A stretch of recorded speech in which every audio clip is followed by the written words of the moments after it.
কি ভাই কি দেখতাছেন? ভাই জাদু দেখাইতে তো বইছি ভাই, 22 ক্যারেটের ভিতরে জাদু হইব ভাই। এইটা কি স্বর্ণের লাইট? আবার জিগায় ভাই, দেখি তো এটা তো ভাই। 22 ক্যারেট ভাই। ওরে ভাই রে ভাই, দেখেন বাংলাদেশের স্বর্ণের লাইট এলো ভাই, এটা কি জ্বলবো? আবার জিগায় ভাই, জ্বলবো না কেন? আপনি এটা কি হ্যাঁ? বললেন? এই যে ওরে দেখেন, জ্বলতেছে দেই। অবশ্য পানি হ্যাঁ, দিয়ে হ্যাঁ, ছেড়ে হ্যাঁ, হ্যাঁ, দিলাম। ভাই, করলেন কি, কামটা করলেন কি ভাই? ভাই হ্যাঁ? এই সোনার লাইট দিয়া মনে করেন পানির নিচে সোনা খুঁজবো, স্বর্ণের খনি খুঁজবো। কি কোন, মানে পানির মধ্যে জ্বলতেছে?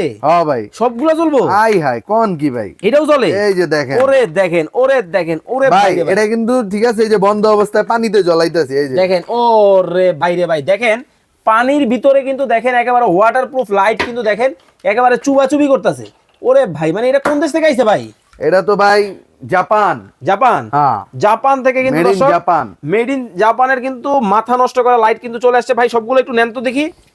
এই যে দেখেন একেবারে স্বর্ণের লাইট কিন্তু আসছে, সম্পূর্ণ ওয়াটারপ্রুফ। জি 100%। মডেল কি একটাই আছে? মডেল একটাই, আরো মডেল আছে ভাই। আরো অনেক মডেল হ্যাঁ আছে ভাই, এই যে এই এগুলি সব ওরে ভাই, waterproof এইটাও কি লাইট? হ্যাঁ ভাই, এটা ওয়াটারপ্রুফ ভাই। দেখেন, আরে ভাই আমার হাতের থেকে ছোট, দেখেন এইটাও নাকি লাইট, এইটাও নাকি ওয়াটারপ্রুফ। এই পাশে দেখেন আরো অনেক অনেক মডেল কিন্তু আছে। যারা ভালো মানের লাইট খুঁজতেছেন তাদের জন্য কিন্তু আজকে চমৎকার একটা ভিডিওর মাধ্যমে কিন্তু লাইটের কিন্তু গোপন সন্ধান দিয়ে দিলাম। বিদেশি লাইট, কোন দেশি লাইট? জাপানি? জাপানি আছে ভাই, মালয়েশিয়া, আপনার ইউএসএ স্ক্রিনে আছে। দেওয়া নাম্বারে যোগাযোগ হ্যাঁ। করে নিতে পারবেন।